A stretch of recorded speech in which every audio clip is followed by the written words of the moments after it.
Hello दोस्तों। एक और मेरे वीडियो में आपका स्वागत है। अगले वीडियो में मैं आपको बता ही चुका था आर्थिक कारण, सामाजिक कारण, और ये बता चुका था किसी एक कारण के वजह से क्रांति शुरू नहीं हुई थी। कई कारण थे, उनमें से दो कारणों का विस्तार से आपसे चर्चा हो चुकी है।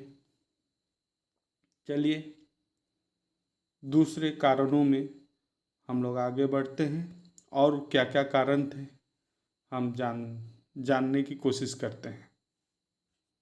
अगले वीडियो में बताना भूल गया था कि रिलीजियस कारण में, धार्मिक कारण में एक और कारण था। अंग्रेज लोग क्रिश्चियनिटी को ज़्यादा बढ़ा रहे थे, तो हमारे जो धर्म है वो दबते जा रहा था, वो दब रहा था। लोग को दिखाई दे रहा था कि हमारा धर्म दब रहा है। दूसरा, वो लोग लड़कियों को पढ़ाने के सुविधा दे रहे थे, वो लोग ज़्यादा प्रोत्साहन कर रहे थे लड़कियों को पढ़ाने में।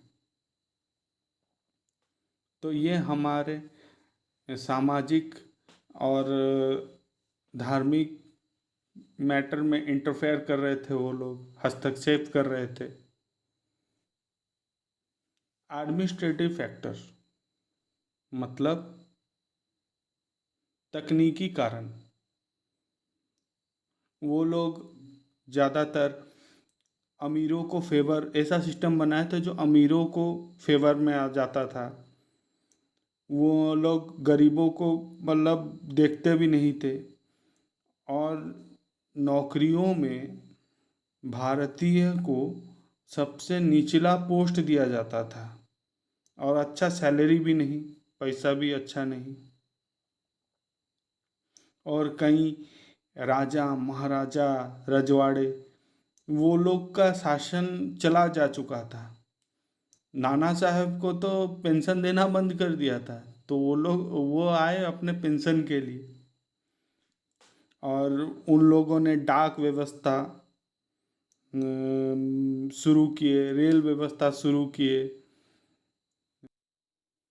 वो लोग हमारे लेखन, गाना, नाच, सब कुछ, मतलब सब में वो लोग हस्तक्षेप कर रहे थे, इंटरफेयर कर रहे थे हमारे चीज़ों में। तो ज़्यादा हस्तक्षेप अगर आप करेंगे, मधुमक्खी के छत्ते पे उंगली डालेंगे तो मधुमक्खी तो काटेगी ही। तो वही हुआ। मिलिट्री फैक्टर मतलब सैनिक कारण। आप लोग को ये तो पता है, सिखों के धर्म में है दाढ़ी रखना, पगड़ी बांधना। वैसे ही साउथ इंडिया में कल्चर है कि कान में बाली लगाना।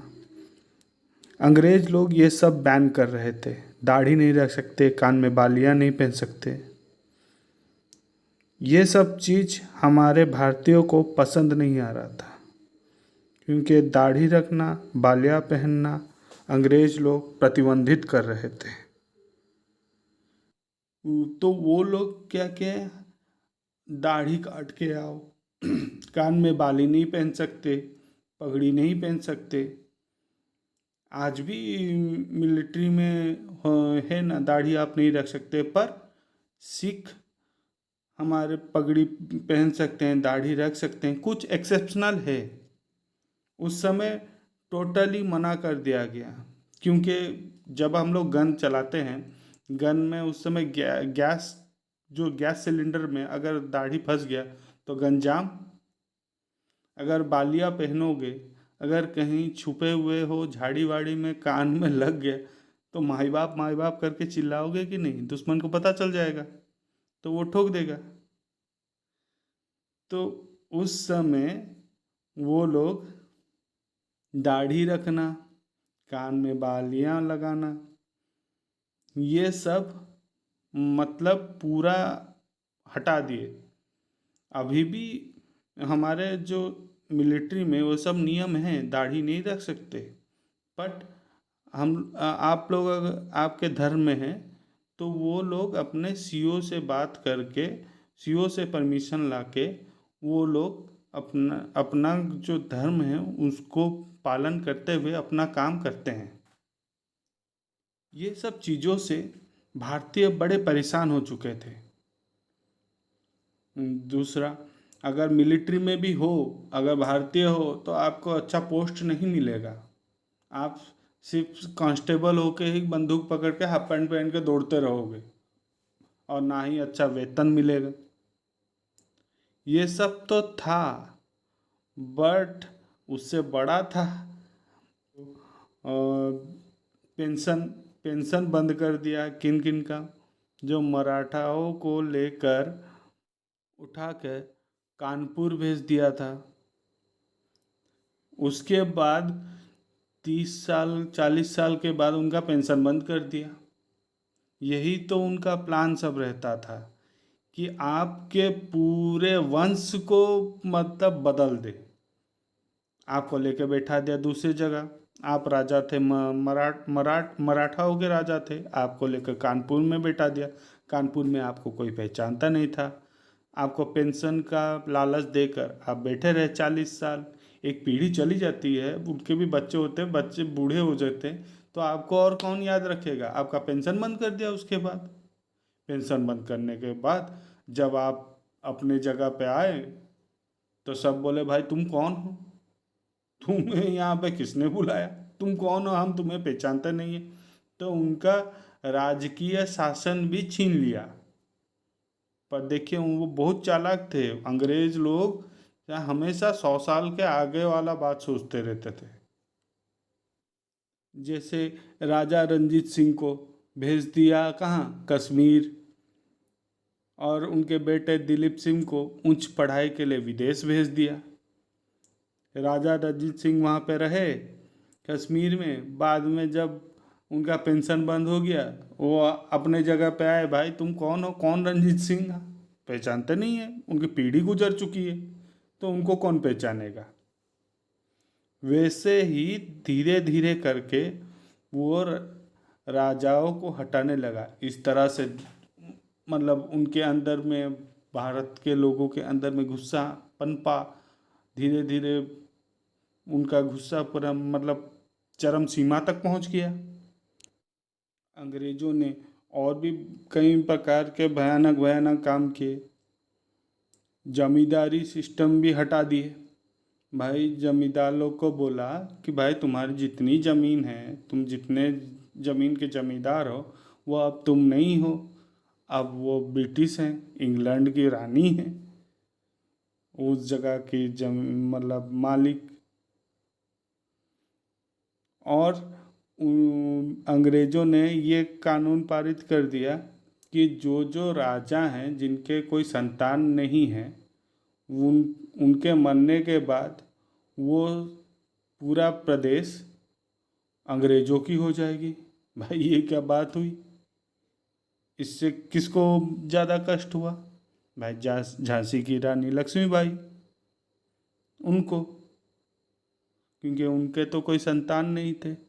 वो गोद लिए हुए संतान को राजा बनाना चाहते थे। अंग्रेज़ों के कानून के अनुसार वो नहीं राजा बन सकता था। तो हो गई लड़ाई। और राजाओं को इस तरह से भी हटाने का कानून रख दिया था कि अगर वो अपना शासन अच्छे से नहीं चला सकते, अच्छे से नहीं चला पा रहे हैं, तो उनको हटा के अंग्रेज वो शासन अपने हाथ में ले लेते थे। ऐसे ही मतलब गरीब से गरीब और अमीर से अमीर हर इंसान उनसे मतलब परेशान हो चुका था। तब एक फैक्टर आता है, मतलब हमेशा आपके अंदर में गुस्सा दबा हुआ है, बट एक चिंगारी चाहिए उसको फोड़ने के लिए। तो वो चिंगारी बना बेस फील्ड राइफल। तब अंग्रेज़ों ने अपने बेस फील्ड राइफल को बदल के इनफील्ड राइफल लेके आए। उस समय इनके पीछे कारतूस स्टील के ये मतलब कवर में बंद होके नहीं आता था। अभी तो स्टील विल डेवलप हो चुका है, जो जंग रोधक चीज, उस समय नहीं आता था। तो कारतूस अलग आता था, गोली अंदर घुसा के कारतूस डाल के तब गोली, जब ट्रिगर दबाएंगे तब बारूद में आग लगेगी, वो गोली को आगे फेंकेगी। तो वो कारतूस जिस चीज में पैक होके आता था, वो चीज गाय के चर्बी और सूअर के चर्बी को मिला के बनता था। गाय का चर्बी ज़्यादा होता है और सूअर का चर्बी बहुत दिन तक टिका रहता है। तो सूअर का चर्बी कम कम रहता था, गाय का चर्बी ज़्यादा रहता था। तो वो क्या करते थे, गाय और सूअर के चर्बी को मिला के वो कारतूस का कवर तैयार करते थे, एक बैग जो ज़्यादा दिन तक बारूद को अपने अंदर रख सकता। जब किसी को मारना होता था तब वो दांत से उसे छीलता था, उससे बारूद निकाल के बंदूक में डालता था, राइफल में डालता था। उसके बाद गोली डाल के उसको ट्रिगर दबा के गोली चलता था। वो सब चीज़ चर्बी मिलाने के लिए गाय की हत्या करनी पड़ेगी। भारत में तो गाय की संख्या ज़्यादा है, तो उस समय अंग्रेज लोग गाय को ज़्यादा मारने लगे, ज़्यादा हत्याएं होने लगी, और वो चर्बी को लेकर कारखानों में जाके उसको बारूद का कवर बनाते थे। तो एक दिन क्या हुआ, मंगल पांडे नहीं, कोई दूसरा सैनिक जाके देखा कि यहाँ पे तो कारतूस का कवर बनाया जा रहा है। तो देखा कि यहाँ पे गाय का चर्बी और सूअर का चर्बी क्या कर रहा है। तो अंदर जाके देखा कि वो लोग उससे बना के कारतूस बनाते थे, कारतूस का कवर बनाते थे। वो देखा अपनी तरफ कि वो भी तो वही कवर लेके बैठा हुआ है। तो उसका हुआ दिमाग खराब। तो वो बाहर आके सबको चिल्ला चिल्ला के बोलने लगा, यहाँ पे तो गाय और सूअर का चर्बी मिला के कारतूस बनाते हैं। तो जैसे ही सबको पता चला, सबका हुआ दिमाग खराब, क्योंकि हिंदू धर्म में गाय को पवित्र माना जाता है, और कभी गाय मर जाती है तो हम उसे पहले इंसान की तरह अर्थी में ले जाते थे। और गाय को तो हिंदू धर्म में माता का संज्ञान दिया गया है, और कहा जाता है कि गाय में 36 करोड़ भगवान का वास है। और दूसरा, मुसलमानों में सूअर को पूरा हराम, मतलब पूरा सबसे कचड़ा चीज़ समझा जाता है।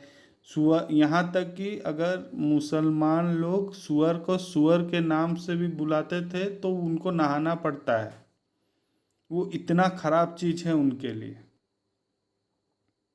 तो उन सब का हुआ दिमाग खराब कि ये क्या कर दिया, जिस चीज़ को हमारा मतलब धर्म में सबसे खराब बोला गया है, और एक धर्म में जिस चीज़ को सबसे पवित्र माना गया है, उसी चीज़ को हमारे मुंह पे लगा रहे हो तुम।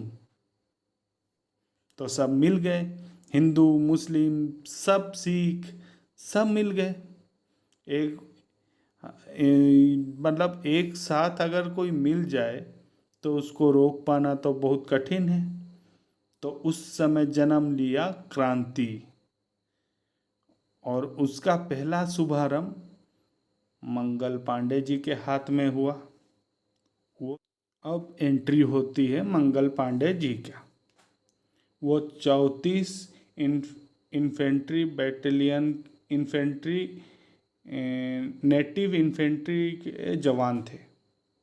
सेना में होती है ना अलग अलग ये रेजिमेंट, जैसे कि Sikh regiment, Gurkha regiment, Rajput regiment, ये सब होती है कि नहीं। वैसे ही मंगल पांडे जी थे, 34 नेटिव इन्फेंट्री के जवान थे। और धर्म से हुए पांडे जी, शुद्ध ब्राह्मण। तो उनका हुआ दिमाग खराब।